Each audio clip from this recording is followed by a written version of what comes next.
Suspicious transactions daw, sabi ni Amlak. At ang taong itong nagsabi, ito, pakinggan ninyo. Kindly limit your answers to the subject matter of the subpoena. Yes, there are suspicious transactions and covert transactions found in our system, database, or record. Ito siya ay bago lang palang na-appoint executive director ng AMLAC. Wala pa siguro to, hindi pa, ewan ko lang. O baka talagang inano to, kinausap. Ano nyo na, tingnan nyo na lahat. Kasi, isang araw, papupuntahin ka at ikay magsalita. Kaya, ilang araw pa lang nakapag-conclude na. Merong suspicious na transactions. Total transactions lang. Yung in, out, in, out, in, out. At maraming na nag-explain yan sa inyo mga kapatid, sa atin, alam na natin siguro kung ano ito. So, bakit kaya ganito ang mga taong ito, na ang isang tao ay pagtutulong-tulungan? Naintindihan ko na lang na itong mga politiko against politiko, mag-away, magsiraan. Ang hindi ko maintindihan at ako'y amazed na amazed, ito bang dating magkakaaway, Pinklawan, Dilawan, sa Kapulahan, at saka yung ibang hindi natin alam kung sino mga to, nagsanib puwerse talaga sila. At sila ay gusto talaga nila lumpuhin para hindi na makatakbo. Maintindihan natin na talagang politiko nag-aaway, pero pag nagsama-samang puwersa dating magkakaaway, ngayon magkasundo na sila. Mukhang something is wrong talaga. Ito mga bayarang keyboard warrior, something is wrong din. Pero ang something is wrong talaga, na ang amazement ko ay napakatindi. Itong ating mga kapatid na walang kamuang-muang, hindi alam ang mga batas, pero pag nasalita, parang may authority, Isa na dito itong yung isang OFW, yung domestic helper, na tinawag si Sarang Bobo. Kapatid, tingnan mo naman ang iyong kalagayan. Kasi ang tinawag mong Bobo, lawyer to nagiging mayor. At maraming mga organisasyong sinalihan ito, nagiging member at official, at vice president pa ng bansa. At sasabihin mong Bobo. Sabihin natin, ikinumpir mo siya sa iba, Pero, meron ka bang, karapatan, o meron kang sabihin na nating basihan sa iyong pagkaikaw na ang sinasabi mo ay mapapaniwalaan?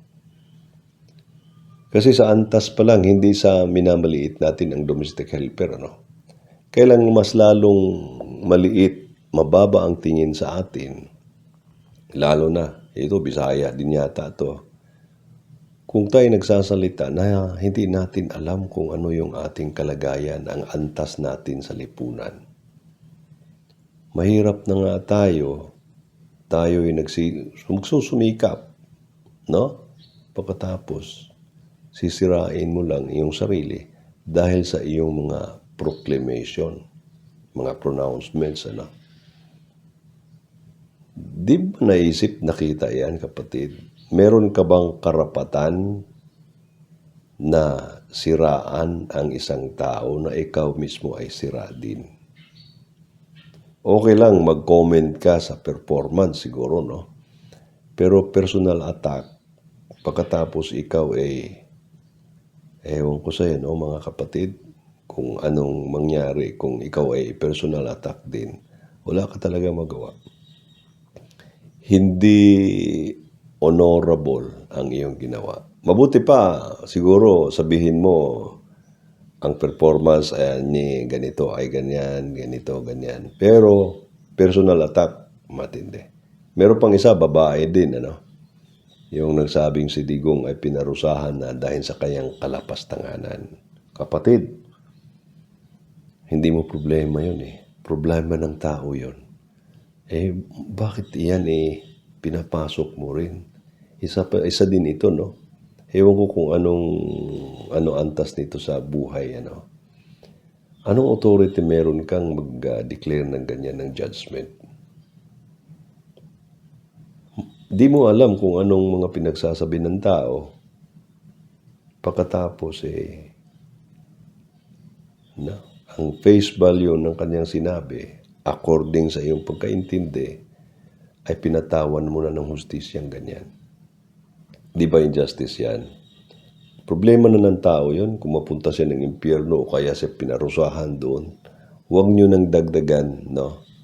Kasi, pakalimbawa, dumating ang araw na hindi pala totoo yung mga pinagbibintang.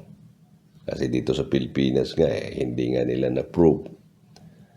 Ngayon, sa labas, out of ilang thousands yun na pinatay daw, pinapapatay. 3 lang ang ngayon sa ICC. 3 kaso lang ang na-confirm. At yan ay lilitisin pa yan. Nasaan yung thousands? 30,000 ba yun? 30,000 ba yun? Nasaan yun, kapatid? Kaya huwag tayong magsalita ng maaga, no? Premature. Halimbawa, pagdating ng araw, mali pala kayo. Dahil naniniwala lang kayo dito sa mga taong itong sa amin, no? Hindi naman ako DDS. Ang aming tingin, hindi kagaya sa inyo. Nire-respeto ko ang inyong mga opinion, inyong pananaw, no? Pero pagka ganito nang mag-judge na tayo ng tao, foul talaga ito, kapatid. Kaya, ihanda ninyo mga sarili ninyo kung halimbawa, no? Ang lahat ng inyong mga pinagsasabi ay hindi tama, hindi totoo, na kayo'y nalinlang lamang. Halimbawa, no, dito sa social media, tambangan din kayo, pagtutulong-tulungan kayo. Kayanin nyo kaya, mga kapatid? Ang kasabihan pa naman na kung ano yung ibinato nyo, babalik sa inyo. Batas yan ng kalikasan na linagay ng Diyos upang tayo mag-iingat. Pero hindi tayo maingat, mga kapatid, ano? Huwag tayong judge. Don't judge others kung hindi ka gustong ma-judge ka rin. Pero ang nangyari na, nandyan na yan, Magiging leksyon na lang sana ito sa iba nating kapatid na hindi tayo pa dalos-dalos at tayo nakikinig, meron lang tayong napanood, meron lang napakinggan, no? Pagkatapos naniwala na tayo. Kasi ito ang nangyari sa ating bansa ngayon. Kaya malakas ang loob nitong mga congressman, itong ating mga politiko, na ganitong gagawin. Kasi 3 grupo ng tao lang tayo na meron sa Pilipinas na ikababagsak talaga nating bayan. Yung mga takot, yung madaling bayaran, no? Hindi naman naghihirap ang mga taong to, alam ko nakapag dito sa social media, saka magaling magsalita. So, hindi ito basta-basta, no? Nakapag-aral to at meron siguro ding certain antas ng kalakayan ito sa ating tipunan. Kaya hindi ito mahirap, hindi ito kagaya nitong mga tawagin ko na lang para mas maganda, mga hampas lupa, no? Para ma-emphasize natin kung ang ibig kong sabihin sa mga taong ito na hindi sila ganyan. Pero tumatanggap ng bayad. Ito yon. At ang pangatlo, itong yung walang kamuang-muang mga ignorante, mga inosente na edukado pero illiterate. Kaya yung iba naman siguro basta na lang din naniniwala, at mga kapatid natin na wala lang. Basta't may narinig, ayun na. Conclusion, totoo ito. Kaya nainis ng umpisa, tapos naggalit, nagkaroon ngayon ng puot. Yung iba namuhi na talaga siguro, Nasaan ikaw kaya, kapatid, sa 3 taong ito? Ako, muntik-muntika na dyan. Kaya lang na-realize ko, mukhang hindi tama ito. Kaya, i-check ninyo. Mag-self-introspect kayo, mga kapatid, at itanong nyo sa sarili ninyo.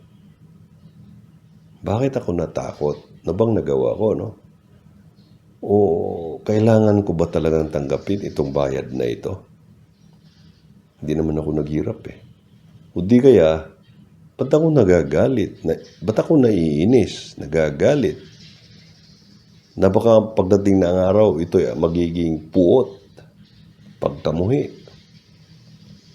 Ito dapat ang tingnan ninyo mga kapatid. Check ninyo, mga sarili ninyo. Kagaya sa pag-check ko sa akin. Siguro mga 1 taon pa lang, no? Dati, pag may narinig akong mga ganito, idea kung kanino, no? Kumukulo yung dugo eh. At ako'y nagpasalamat dahil ngayon masabi ko na hindi na ako apektado nito. Wala naman din ako magawa eh. May magkagulong Pilipinas. Pero hindi po pwedeng hindi tayo magsalita. Kasi ang isa sa mga ayaw ko, yung wala akong nagawa kahit kundi man lang, na labanan ang dapat labanan. Mapagpalang araw po sa ating lahat.